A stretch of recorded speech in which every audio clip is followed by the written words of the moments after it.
and welcome back to what is shaping up to be the second episode of this Ultimate Iron Man series. This time I'm thinking more of providing some sort of director's commentary over the footage that I've already captured. The first episode was very much just 20 minutes stream of consciousness talking. And I think this is just kind of experimenting with different styles of production and just working out what works best, what's easiest to edit with, and that sort of thing. So yeah, we've got a good one shaping up for you today. We went out to make some money, did a little bit of questing, and we did a clue scroll. So if you think all of those things sound riveting to watch me do, then don't go any. Just stay right there on the edge of your seats. Before we kick off, the other thing I wanted to talk about was the subscriber count for the channel has quite literally quintupled since episode 1. And by that I mean we went from 1 subscriber to 5. So if we keep a steady pace and maintain that sort of exponential growth, it won't be too much longer until we have more subscribers than there have ever been human beings on the planet. So that's very exciting. And now, like I was alluding to earlier, the first challenge for this was trying to earn some more gold, because I mostly have been just keeping this guy standing here and barbarian fishing, either while I'm playing on my main or while I'm playing other games besides RuneScape. So this has just been my go-to thing, and it's really good for that, because it doesn't require very much attention, and I'm getting a ton of nice agility and strength XP as well as fishing XP. I'm also getting closer to being able to fish minnows, which I understand is very important for those playing UIM. So those are all good things. But the only downside, or the only challenge, is that we need to keep up these feathers to keep on fishing. And because all my stats are so low, it can be a little difficult to find good ways of making money at this point in the account. But luckily, I had a method, as you'll see here, and it actually involves reviving a little bit of dead legacy content that I think most of the community, and almost definitely the developers, have forgotten about. And that's this part of the map up here, north of Varrock.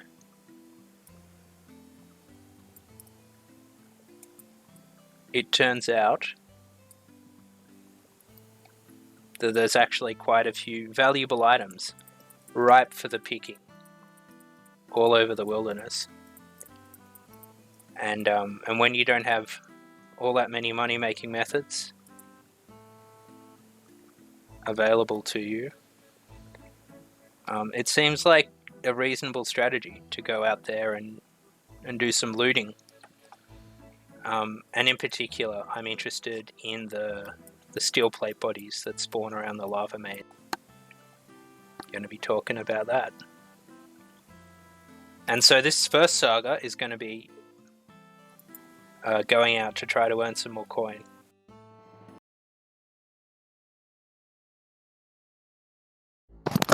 However, our very first expedition out there was a complete failure. In every sense.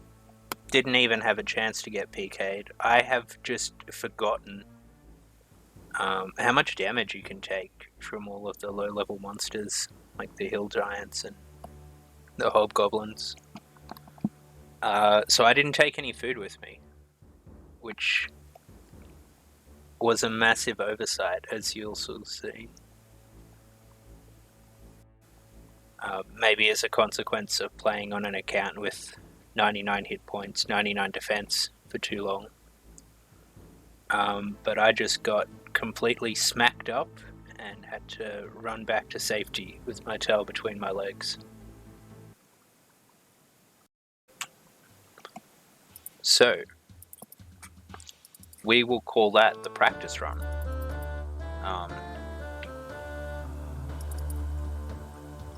Now let's load up on trout and salmon, and we'll try again. And we just got a Varrock task as well. I've been fly fishing a lot here, but I guess it only counts when you're doing it in a member's world, which makes sense. And there we go. Now we've got a full inventory of food, ready to come back twice as strong.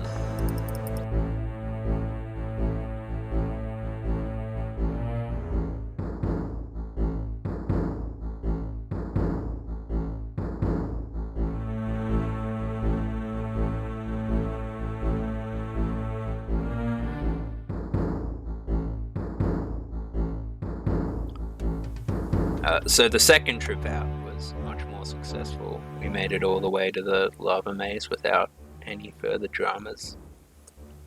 The one thing I wasn't expecting though was just how much competition there would be to get the plate bodies. I tried this once on a regular iron a few months ago, and you could just hop worlds and grab them instantly. But again, this might tie back to Group Iron Man just starting. There's a lot of competition for these low-level Iron Man content. And so I was just hopping around trying to find worlds where the plate body hadn't yet been taken.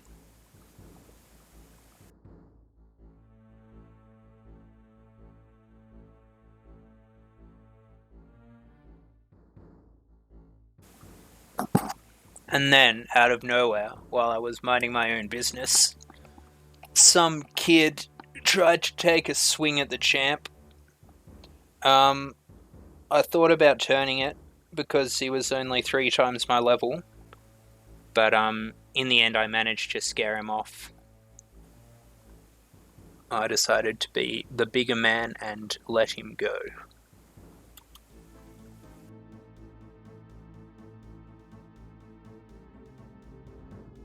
And so here we are back in Varrock, selling off the spoils. You can see towards the end there, I was loading up on the earth staffs just because I got sick of hopping around for the steel plate bodies. There must have been at least a couple other people, because more often than not, when I hop to a new world, it was already gone. And then rather than going back with empty slots, I decided to just pick up the earth staffs for what was left. And so you can see selling them all off here. If I wanted to make absolute maximum profit, I would have only done 1 per world, but that would have taken quite a lot longer, so I was doing about 3 or 4 and then hopping. But as a result of all that, you can see we made a nice tidy little cash stack. Looks like I don't actually have the footage of the final result, but I think it ended up being about 25-30k or so. And I took that straight back down to the fishing shop near Port Sarim and loaded up on feathers.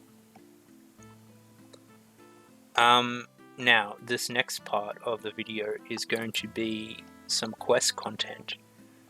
It's doing the low-level Slayer quest, Porcine of Interest, which is one of the ones specifically added to Old School RuneScape that wasn't in the original game.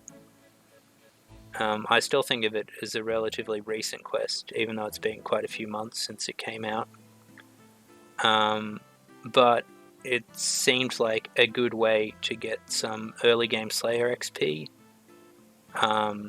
get a little bit more money because there's something like a 5k reward for finishing it, and also to unlock the Slayer Master in Draenor, in case I ever want to use that as an option.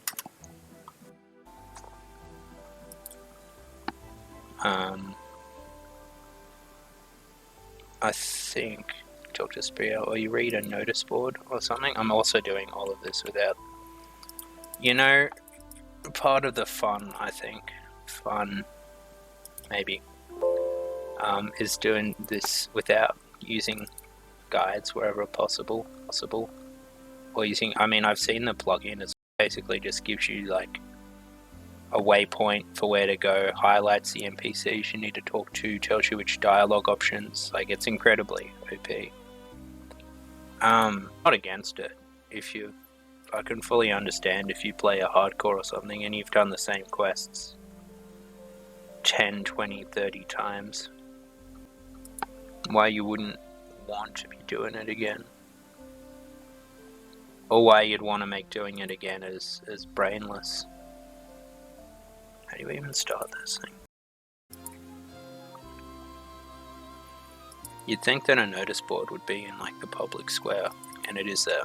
Alright, let's check the notice board. Sarah at the South Falador Farm. And the idea, I think, is to try and make Slayer even more accessible to newer players. Because if you're just starting the game and you hear people saying, "Oh yeah, agility sucks dick, but yeah, Slayer's fun," and they're like, "Oh yeah, I'll try Slayer." If you're a new player, I can understand it would be incredibly daunting to have to walk all the way over here. It's really, they're probably going to quit the game before they even make it to Tavali. So now they've got a new Slayer Master here, but to do that you've got to do this entry level quest. I think there's even a boss fight involved, but yeah, you have to do the quest before you can use her, and it's got some okay rewards for this level of your account. Like 5k, to be honest, right now is going to go a long way. That's several packs of feathers. Talk about the bounty. It's about time, responded. Something needs to be... Of course. It's making my monthly delivery to the sheared ram in Lumbridge, heading east near the Draenor village crossroads. Suddenly out of the trees came a hulking monster. It chased me for a short distance, but luckily Rosie managed to spook it enough to give me a head start. Sounds like that must have given you quite the scare. It certainly did. I even lost my cart full of farm produce. What, you fucking cabbages? They're like 1 GP each. Alright, here we are. So there's the cart. Oh, I better not need a rope. I'm gonna be really, really upset if I need a rope.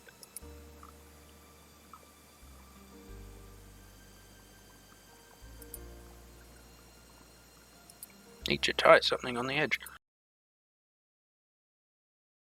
For the rope. There we go. Then I get a little bit more. Oh yeah, I'm close to dying as well. I should probably do something about that.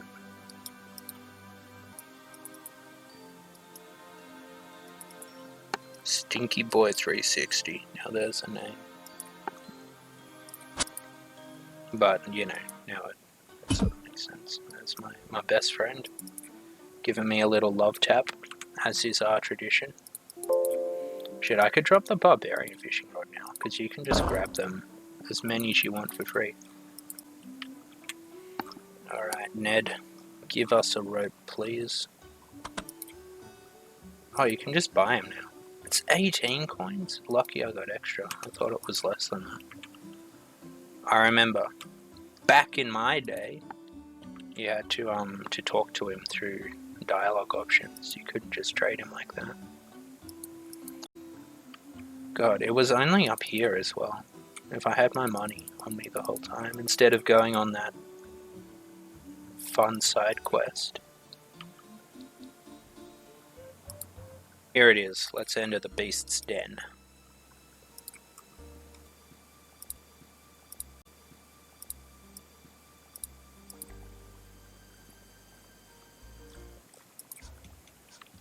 Got a new music track. And let's go mess this thing up. You think you can go around attacking vegetable carts in my town, mate? Oh, bronze skimmy. If anyone finds this, get out while you can. Well, that's not exactly reassuring. Oh, what an absolute unit.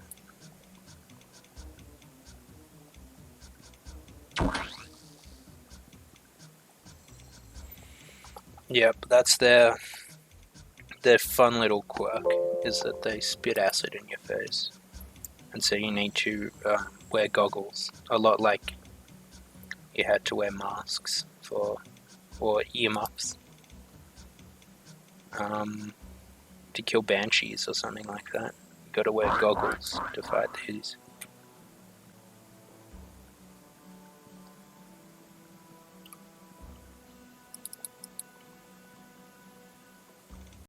Unstoppable juggernaut in the Addy plate body.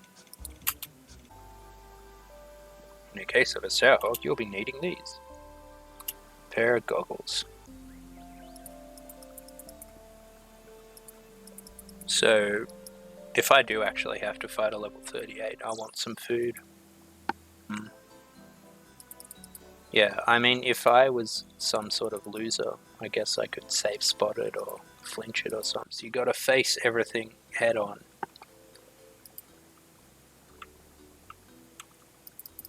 That's the true RuneScape combat experience. You just,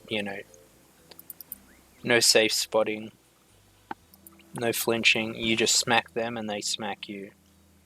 And the gods of RNG decide who's gonna come out on top. That's the RuneScape I want to play. Oh, I've got a medium task too, that's something. Alright.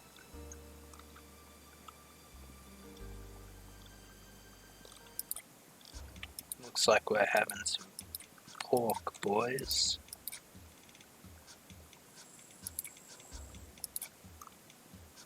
I don't think Sprea will be rescuing me this time.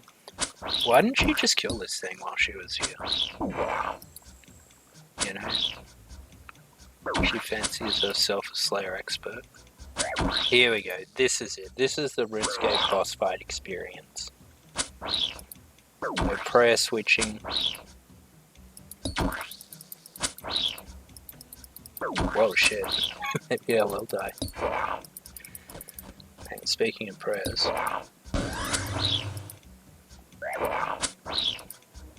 Get those on.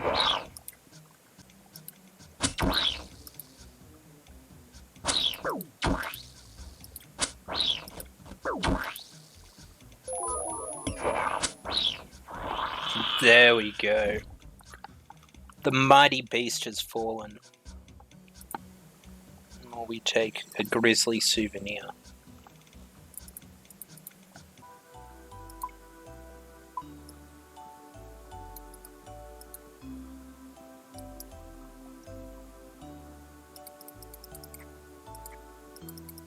It's important that you put GIM in your name, always, because God forbid anybody who passes you not know what game mode you're playing. So I'm always grateful when all the people around me do that. Hi, Sarah. Ah, get off. Mate, I just took down a sour hog. You wanna fucking go?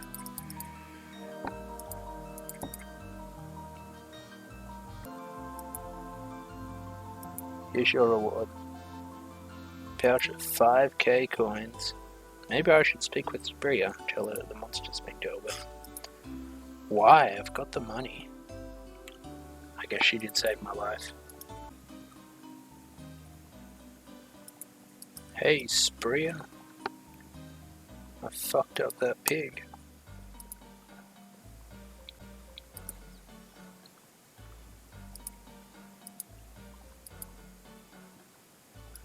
$30 Slayer points, nice.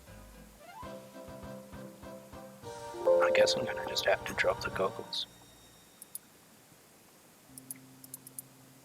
Actually, why not? I'll take a Slayer task. 33 birds.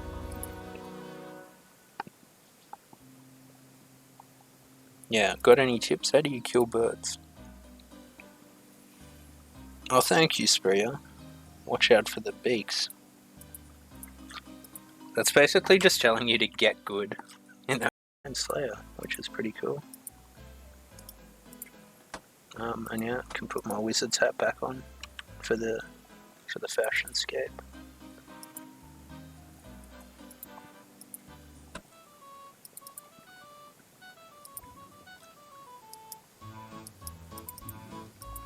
Everybody's out here splashing. So the thing about RuneScape is you want to play it as little as possible. It's key to having fun in this game.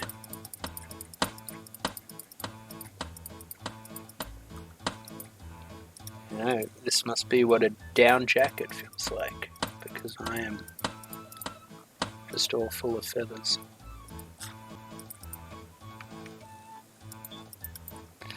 Alright, and now the other thing I was thinking about doing today is the quiz, the Baroque Museum quiz, just to get a bit of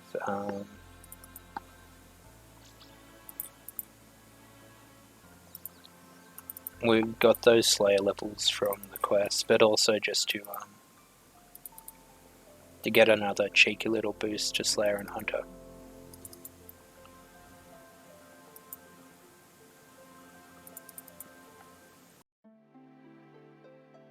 Alright, so I think I'll wrap this one up here.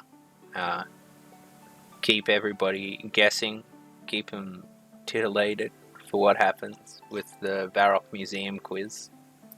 And the beginner clue I did. That can be some of the juicy content for next time. Yeah,